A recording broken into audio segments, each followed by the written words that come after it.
Bwana, kwenye part 1 ulimsikia Lutengano Cheyo juu ya sababu ambazo zinapelekea Yanga kuingia kwenye migogoro na wachezaji ama wasimamizi wa wachezaji kuhusiana na issue ya madai na mikataba mingine kuwa haijakaa vizuri, na hata sometimes issue ya wachezaji kuwasaliti wasimamizi wao.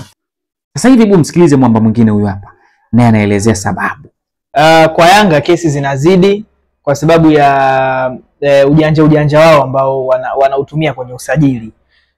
Yanga sio mara yao ya kwanza kuwa na kesi za aina hii. Utakumbuka katika hii miaka 5 pita ishatokea issue ya mkataba wa Bernard Morrison na Yanga, ulikuwa na mapungufu ambayo yakawapa Simba walomsajili kushinda kesi.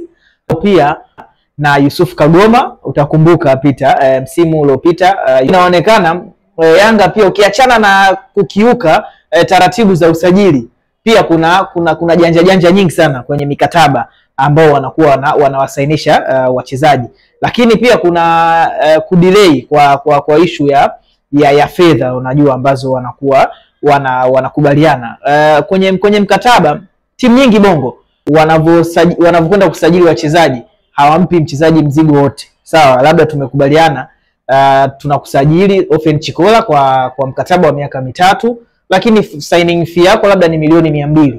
Utakula 100 kwanza, msimu unaofuata unavyoanza tutakupiga labda 50, alafu ile msimu wako wa mwisho tunakuchapa 50. Sasa kwa Yanga kuna changamoto kibao ambazo zipo kwenye aina ya mikataba ambao wanakuwa wanatoa, lakini pia namna ambavyo wanakwenda kumapproach mchezaji. Mara nyingi labda kwa wachezaji wa kigeni kina Pacome, kina Maxi ambao wana mawakala wao wenye nguvu, lakini kwa mawakala wa kibongo, angalia juzi hapa kesi ya Jasmine, msimamizi wa Clement Mzize na Yanga, namna ambavyo mgogoro ulikuwa mkubwa mpaka wasimamizi wa wachezaji wakaanza kuitwa madalali.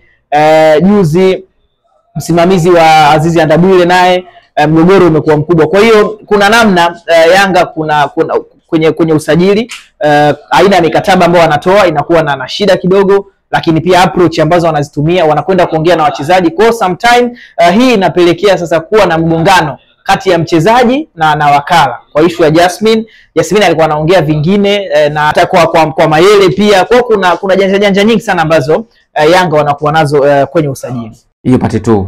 Sasa part 3 itazungumzia kwa nini baadhi ya wachezaji ambao wapo Yanga panapotokea migogoro ya namna hiyo wanawakana ama wanaenda kinyume ama wanashindwa kuwa upande mmoja na wasimamizi wao.